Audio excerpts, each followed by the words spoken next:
100 साल से व्यापार कर रहे हैं और शासन की तरफ से एक सुझाव आया था कि हम आपको आपका मालिक दुकान का मालिक बना देते हैं। हमने उसका स्वागत किया था। मतलब ऐसा पहली बार होगा इतने साल में कि कोई मुख्यमंत्री गोल बाज़ार में आएगा। हमने उनका स्वागत किया था, उनकी योजना का स्वागत किया था। पर उसके अलावा हमारी कुछ मांगें थी।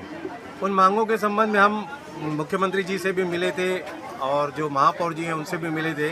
उन्होंने भी सहयोग किया, कुछ चीज़ों में कम किए चीज़ों को, मगर उसके बाद भी जो चीज़ें थी वो मतलब पूरी तरह से हमारे फेवर में, मतलब हम जो चाह रहे थे हमारी मांग पूरी तरह से पूरी नहीं मानी गई थी। तो हम इसके लिए चेंबर में भी 3-4 मरतब मीटिंग किए थे, मुख्यमंत्री जी के पास भी गए थे, पर वो फिर ठंडे बस्ते में चले गए। क्या मांग थी आपकी? मतलब ये है कि रजिस्ट्री के जो गणना थी, जो दुकान का शुल्क की गणना थी, उसको हम चाह रहे थे कि रीजनेबल रेट में लिया जाए या कलेक्टर गाइडलाइन जो बाज़ार की है उसको गोल बाज़ार के हिसाब से कम किया जाए, ताकि जो व्यापारी हैं इतने साल से हैं, जितना रुपया उनकी गणना के हिसाब से आ रहा था उतना रुपये का तो उनकी दुकान में स्टॉक नहीं था।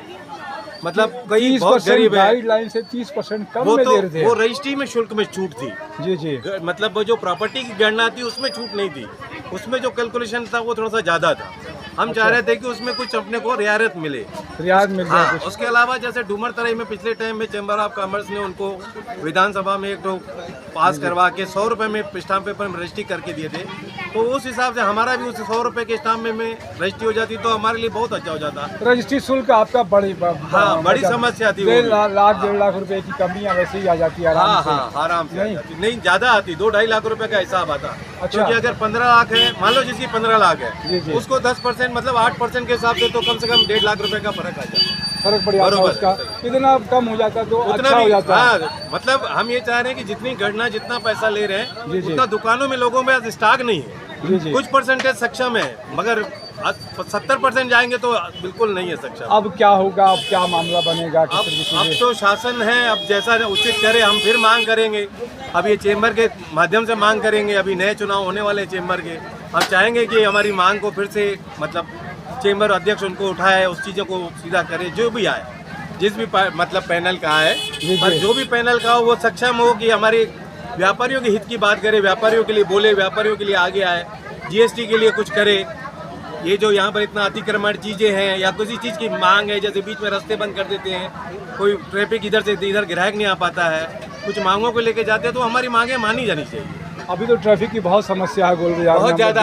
आप देखेंगे तो प्रशासन एक भी नहीं दिखेगा आपको। यहाँ पे देख रहे हैं हम लोग कि पूरा गोल बाजार का जो ट्रैफिक का है मामला, वो इतना कंजेस्टेड है और यहाँ पे काम अतिक्रमण बहुत, आप जो अंदर एंट्री आने की उस पर अतिक्रमण आती है, हद से ज़्यादा अतिक्रमण। इसकी वजह से भी है। हाँ, उसकी वजह से ग्राहक अंदर नहीं आता है, गाड़ी लेके अंदर आ ही नहीं सकेगा, पार्किंग नहीं है, कुछ नहीं है। मतलब ये 100 साल पुराना मार्केट है, यहाँ नाली नहीं है। जी जी। पानी भर जाता है। पानी भर जाता है पूरा, आदमी चल नहीं सकता। ये रोड जो खुदाई किए हैं बिजली डालने के लिए, वो अभी तक मतलब 1 साल हो रहा है, वो हुआ ही नहीं है, मतलब पानी बनाया नहीं है।